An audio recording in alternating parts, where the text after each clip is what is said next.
Hi friends, అందరికి మా వీధి గణపయ్య అయితే నవరాత్రులు పూజ చేసుకుని ఈ రోజు నిమజ్జనం అయితే చేస్తున్నాము. విగ్రహం వెయిట్ కాబట్టి మా కమిటీ మెంబర్స్ స్లోగానే పట్టుకెళ్తున్నారు. స్వామివారి విగ్రహాన్ని అయితే టాటర్ పైన కూర్చొని పెట్టేశాము. నిమజ్జనానికి వీధిలో ఆడవాళ్ళందరూ బయలుదేరారు. డీజే మొదలెడితే మనోళ్ళతోనైతే మామూలుగా ఉండదు డాన్స్ అయితే. ఈ డీజేని దర్శిని ఈవెంట్స్ వారు అరేంజ్ చేశారు. డీజే అయితే ఆన్ చేయడమే లేటు. మా వీధి పిల్లకాయలు అయితే తగ్గేదే లేదే అంటున్నారు. మా వీధిలో డీజే పెడితే ఆడవాళ్లే ముందుంటారు. సంవత్సరం ఒక్కసారి కాబట్టి దుమ్మైతే దులిపేస్తుంటారు. మా యూత్ విషయానికి వస్తే అసలు తగ్గుతారా? వాళ్ళల్లో జోస్ చూడండి, అసలు ఆగినట్టే లేరు లాస్ట్ వరకు. మొత్తానికి మేమైతే స్వామివారు ఉన్న వెహికల్ అయితే ఎక్కేసాము. స్వామివారు నిమజ్జనానికి వెళ్తుంటే మా యూత్ అంతా కలిసి ఒక సెక్యూరిటీలా పనిచేశారు. చూడండి, తారు మీద కావచ్చు, వ్యాన్ మీద కావచ్చు, బైక్ మీద ఎలా వస్తున్నారో. మా కమిటీకి మాత్రం వినాయక చవితి అంటే భక్తి సేవ ఎక్కువైతే ఉంటుంది. గణేష్ వెహికల్ వెళ్తుంటే ఒక సెక్యూరిటీలా పనిచేశారు మా యూత్ అంతా.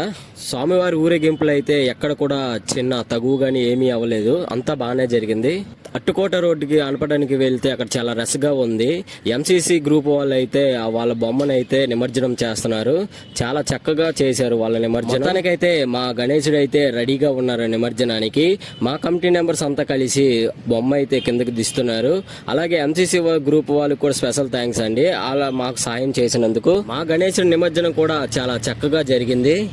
మళ్ళీ రానున్న సంవత్సరం వినాయక చవితి అయితే 26వ సంవత్సరం సెప్టెంబర్ 15 అయితే పడింది. చాలా లాంగ్ పడింది కదా. మొత్తానికైతే మా వీధి గణేశుడు మమ్మల్ని వదిలేసి నిమజ్జనానికి వెళ్ళిపోయాడు.